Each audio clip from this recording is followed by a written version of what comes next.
हरे कृष्णा। श्रीमद् भगवद गीता यथारूप अध्याय 2 श्लोक संख्या 40।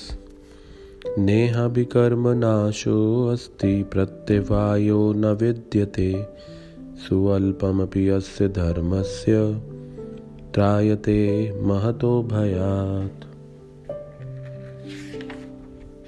इस प्रयास में ना तो हानि होती है ना ही ह्रास, अपितु इस पथ पर की गई अल्प प्रगति भी महान भय से रक्षा कर सकती है। तो इस दूसरे अध्याय के 40वें श्लोक में भगवान भक्ति का गुणगान कर रहे हैं और भक्ति का गुणगान करते हुए कह रहे हैं कि भले ही हम इस रास्ते पे आने के बाद उन्हें छोड़ जाएं, लेकिन वो हमें नहीं छोड़ेंगे। इस संसार के रिश्तों में हम तभी तक स्वीकार किए जाते हैं रिश्तों में जब हम उन रिश्तों को बनाए रखने के लिए निरंतर कुछ करते हैं।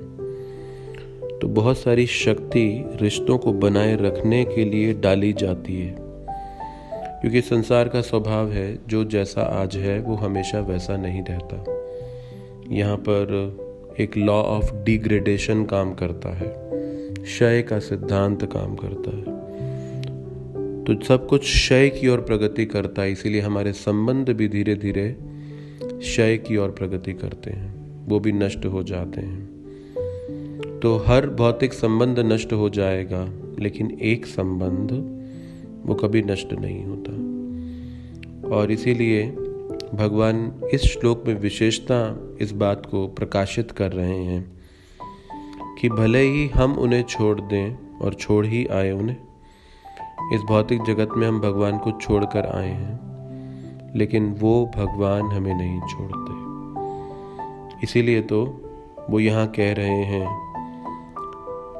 नेहा विकर्म नाशो अस्ति प्रत्यवाय न विद्यते सुअल्पम अपि अस्य धर्मस्य। तो विशेष शब्द है सुअल्पम अपि अस्य धर्मस्य। अगर आपने अल्प मात्रा में भी इस भक्ति के पथ पे चले, इसका अनुशीलन किया, त्रायते, तो सुअल्प भी अगर आपने कम मात्रा में भी, बहुत कम मात्रा में भी इस धर्म पथ पर आप चले तो त्रायते, भगवान आपको तब भी सुरक्षा दे रहे हैं। और प्रभुपाद जी इस विषय में पूतना का उदाहरण देते हुए कहते हैं कि पूतना कृष्ण को मारने के विचार से आई, लेकिन भगवान कृष्ण ने उसकी एक भावना को देखा कि वो भगवान को दूध पिला रही थी और माँ का कार्य है दूध पिलाना। तो भगवान ने इसी गुण को स्वीकार कर लिया और पूतना को मुक्त कर दिया। जिस समय पूतना के प्राणों को भगवान ने हरा और पूतना के शरीर इतना 8 मील लंबा था, तो ब्रजवासियों ने उस शरीर को जब काट के जलाया तो उसमें भी सुगंध आ रही थी भगवान के संपर्क में आने मात्र से। तो वो राक्षसी इतने घृणित कार्य करती थी, लेकिन कृष्ण के संबंध में आने के कारण, संपर्क में आने के कारण उस देह में भी सुगंध आ रही थी।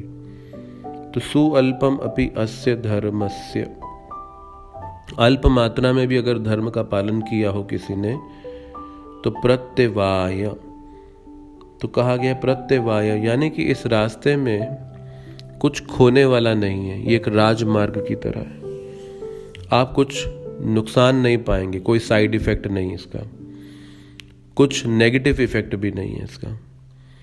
चाहे हम अपूर्ण तरीके से ही भक्ति को क्यों ना कर रहे हों, ये भक्ति का पथ तो अपने अनुसार ही कार्य करेगा, यानी कि इसका सुप्रभाव, अच्छा प्रभाव हमारे जीवन के अंदर हमको प्राप्त होगा।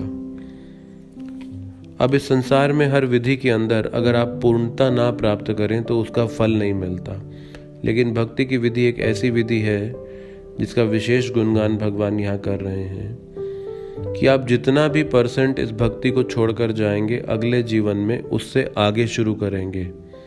इसीलिए तो कहा गया त्रायते महतो भयात, कि ये महान से महान भय से आपकी रक्षा कर सकता है। तो अगर आपने 10% भक्ति इस जीवन में की है तो अगला जन्म 11वें प्रतिशत से शुरू होगा, 0 से नहीं होगा।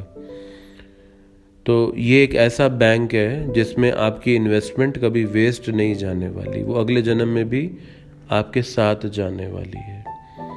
तो इसीलिए अगर सुअल्प भी करते हैं तो महतो भयात, इसका बड़ा परिणाम है। और अगर अपना पूरा हृदय लगा के कर देंगे तो फिर क्या परिणाम पाएंगे। तो ये है भक्ति का गुणगान कि सुअल्प करने वाला भी महतो भयात, महान भय से रक्षा प्राप्त करता है। तो अगर कोई अपना हृदय भगवान को समर्पित कर दे तो वो भगवान उसके लिए क्या नहीं कर सकते। हरे कृष्ण।